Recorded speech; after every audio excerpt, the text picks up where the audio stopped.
Welcome back, everybody. Another edition here of the Auburn Undercover podcast on the Auburn Undercover YouTube channel. Take two. Can't talk today. Nathan King, joined here by Jason Caldwell. Those are our names.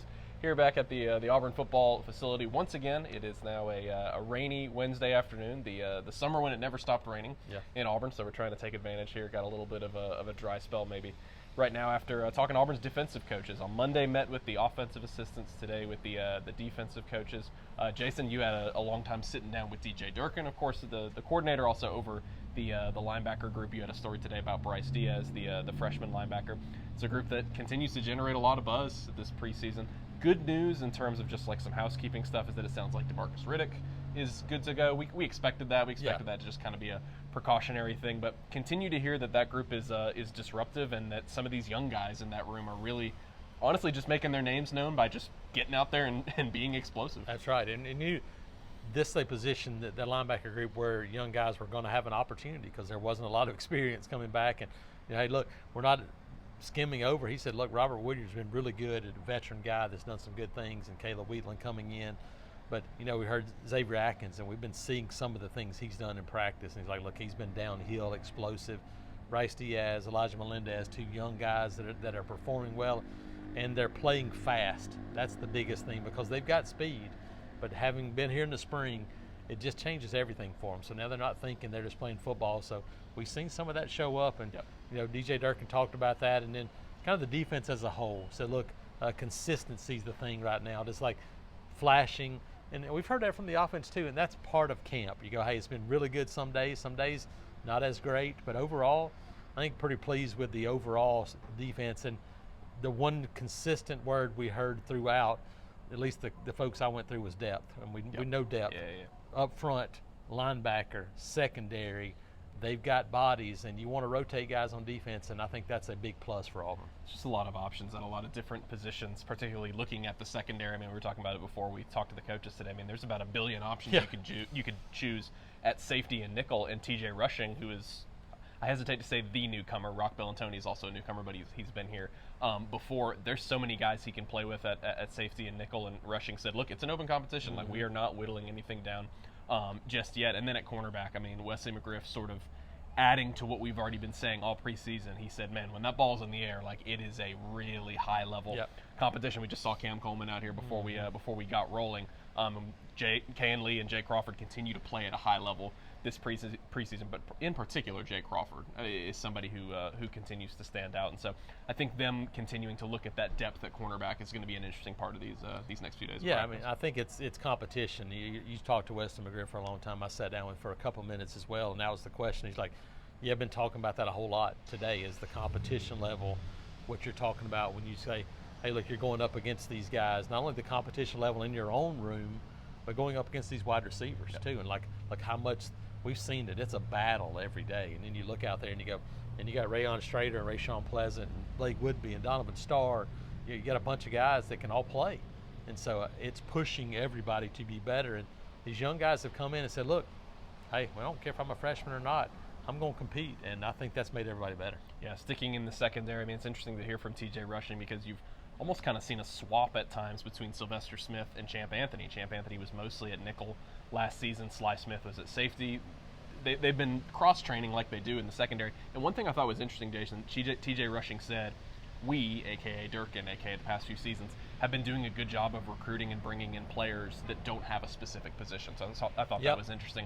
But the leading candidate of that is a guy like Champ Anthony, and Rushing said, look, he was playing the game of his life against Arkansas before he got hurt, was playing nickel last season, now back at safety. And so it's going to be interesting to see how that group plays out. But like we were mentioning, tons and tons of options, because we're not even mentioning somebody like a Kinsley Faustin or an Anquan Fagans. Yeah, no, and you mentioned, like, I won't say position less, it's more like multiple positions, because position less implies that maybe you're not good enough to play any one spot.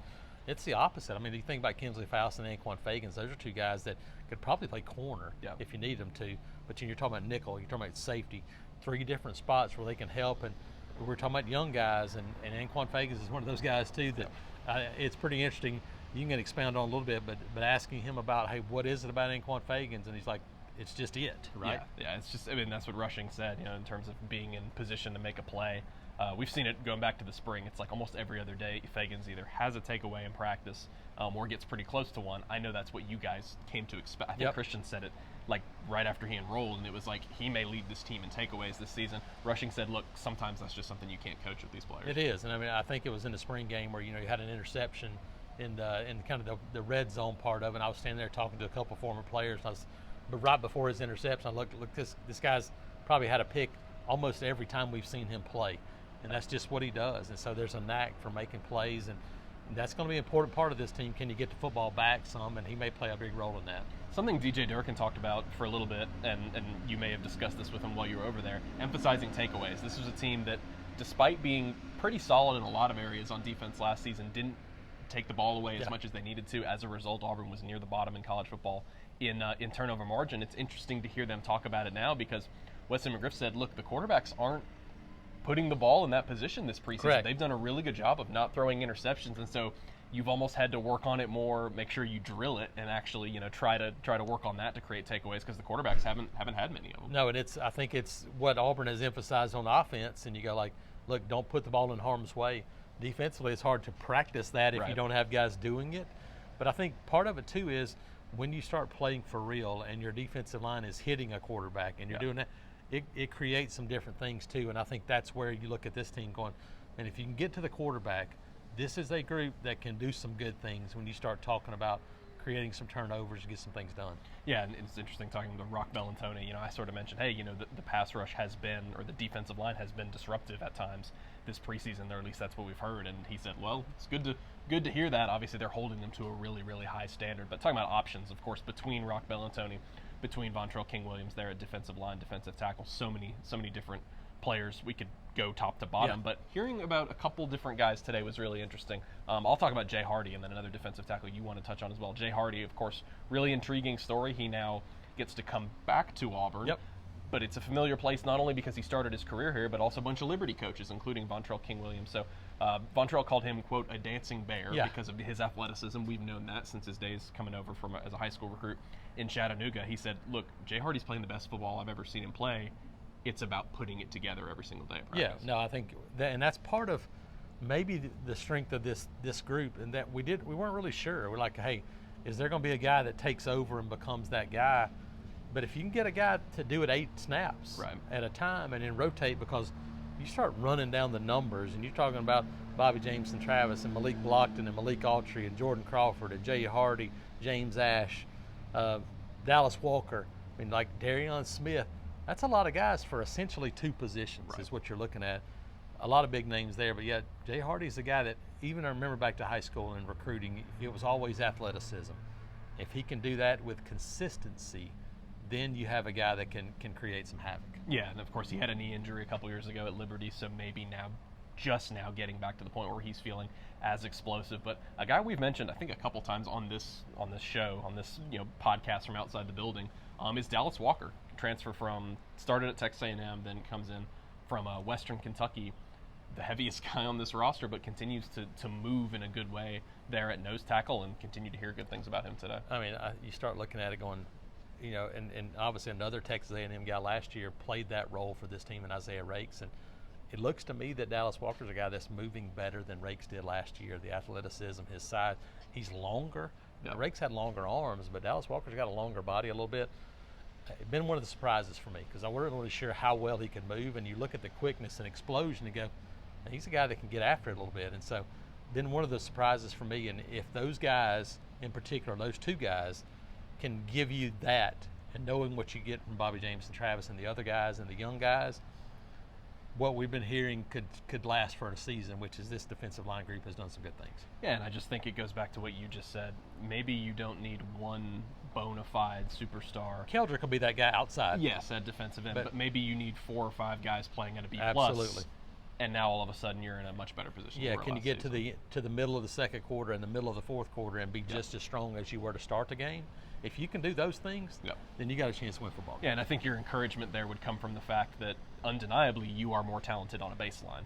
You have guys bringing up depth who are more talented from this class, and if those transfer guys hit, I think that's kind of those middlemen. If the transfer guys hit, that elevates everybody else. We'll finish talking about Chad Lunsford, the special teams coordinator. Had an opportunity to talk to him today. Really interesting comments. Sounds like Eric Singleton is the punt returner, Rayshon Pleasant the kick returner. Not a big surprise there, but some interesting notes on Bryce Diaz on special teams and Bryce Kane. The two Bryces sound like they're having a pretty good preseason on special teams. We mentioned Bryce Diaz. He said right now he's starting on 4 different special teams groups. Bryce Kane in the mix as a punt returner, but also doing some coverage and doing gunning stuff. And so, look, and I think Singleton and Pleasant probably kickoff guys. Maybe Malcolm Simmons mixed in. Singleton as a punt returner, athleticism, speed. You got that, and then these young guys. Jared Smith's another one he talked about is doing some things on special teams as well. So, man, DeMarcus Riddick last year was a guy that made it kind of early on the special teams, and then it transitioned to defense. Maybe 2 or 3 guys have a chance to do that this year. Malcolm as well last year. I think he was the one who recovered that punt again, or maybe blocked the punt against Missouri. He created the fumble at the point of catch. And so these young guys are going to have a chance to impact special teams. Yeah, I remember him at the beginning of the season as well, doing a lot of stuff there. I thought Lunsford maybe had my favorite quote of the day, talking about Eric Singleton, like, hey, what makes him a dynamic punt returner? He said being able to catch the difficult ones. Like, everyone can catch it when it goes straight up in the air. Got to possess the football. But he said catching the ball is worth 10 yards to us instead of letting it roll. How many times over the last couple seasons was it just kind of a frustrating, field position thing for Auburn to let the ball roll? And so just some minor things, but special team stuff. Number 1, it really adds up. Number 2, for this team in particular, if you get good special teams because of the way they played last season, it's going to be important. Yeah, and obviously Alex McPherson continues to be in a good spot at kicker. He said all 3 guys. Really, Connor Gibbs has come in and done some things, and he touched a little bit on something that we talked about too. He said, I think there's a good chance that you'll see at least a different field goal kicker and a different kickoff man. Connor Gibbs may be the kickoff guy. Towns McGee, really strong leg, could have a long field goal guy. All that'll be sorted out, but especially if Alex wins the kicking job, I think we'll for sure see somebody else kicking off. Makes a lot of sense with what we had been talking about. Like, McPherson has been so good, but maybe don't push him as much on the long yardage stuff. And then Magoo, obviously, and Gibbs maybe have a little bit bigger of a leg. And so be interesting to see. We're going to be back out here. I guess this is Wednesday. We'll be back out here on Thursday. Another practice viewing day. Going to talk to Hugh Freeze tomorrow. Going to talk to some players tomorrow, apparently. So we'll have another video for you guys and tons of coverage over on auburnundercover.com. Thank you guys so much for joining us today on the YouTube channel. For Jason Caldwell, I am Nathan King. We'll talk to you guys soon.